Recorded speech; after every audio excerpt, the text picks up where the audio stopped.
Michael Hudson mengajar di Peking University di tahun 90-an di mana hampir semua politbiro adalah muridnya. Setelah itu, ide radikalnya dikembangkan oleh para muridnya dengan jauh lebih efektif ketimbang teorinya di awalnya. Apa yang dilakukan oleh Cina di awal mempraktekkan New Economic Model yang sangat anti-mainstream, di mana arus mainstream adalah ikut IMF. Mereka anti sekali. Yang mereka lakukan adalah permainan yang sangat cantik dengan menggunakan dua istilah halus pada awalnya, pada dua benda yang berbeda. Benda itu adalah apa? Uang. Mereka menyebut renminbi di dalam negeri dan yuan di luar negeri. Mereka menyebutnya. Padahal yang aslinya renminbi itu benar uang sendiri dan yuan adalah uang sendiri. Maksudnya begini, renminbi itu dicetak berdasarkan proyek, sementara yuan dicetak, diprint berdasarkan aturan IMF, yaitu ada dolar, surat berharga atau gold atau emas. Strategi membeli bond surat hutang negara Amerika oleh Cina adalah strategi pengelabuhan. Surat hutang tadi jadi kunci pentingnya kekuatan pengaruh. Kita akan bicarakan hal itu di chapter khusus lainnya. Kembali ke renminbi. Semua proyek yang dibangun adalah sektor produksi, penyedia kebutuhan pasar dunia. Dan sejak tahun 1980 terus dikawal dengan ketat print renminbi tersebut. Lalu bagaimana Cina menguatkan nilai yuan? Ini kita harus mengambil pelajarannya. Begini ilustrasinya. Kita, negara Indonesia, sepakat akan meningkatkan nilai rupiah. Maka kita menggunakan platform bernegara yang namanya Spice Road atau Spice Road Initiative.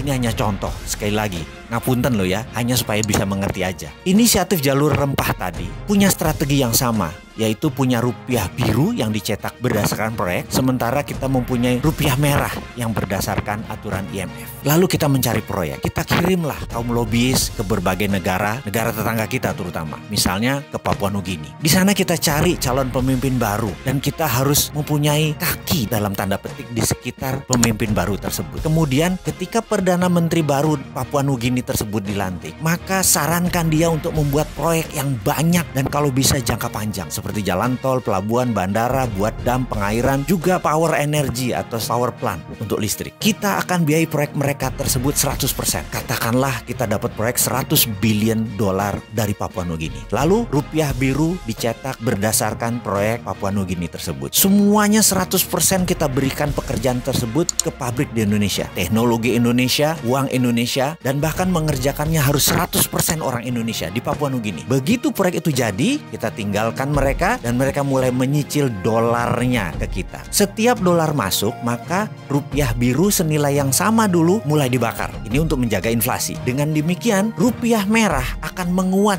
cadangan dolarnya sehingga naiklah nilai mata uang rupiah. Lakukan itu di banyak negara. Kalau perlu 70 negara lain kita lakukan. Di Amerika Latin, di Timur Tengah, di Afrika kita lakukan. Sekali lagi, tentunya 10 tahun pertama sebelum kita ke luar negeri, ke Papua Nugini, kita harus membangun kekuatan dalam negeri dulu. Maka kita bangun gede-gedean pabrik di dalam negeri. Itulah ilustrasi apa yang dikerjakan Cina untuk yuannya. Dan saat ini setelah 40 tahun mereka mulai menyesuaikan renminbi ke yuan. Sekarang udah hampir sama. Dan sekarang renminbi yang yuan adalah 1:1.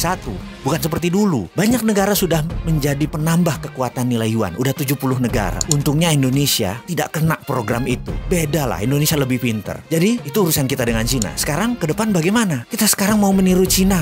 Gak apa-apa. Yuk cetak rupiah biru. Betul kan?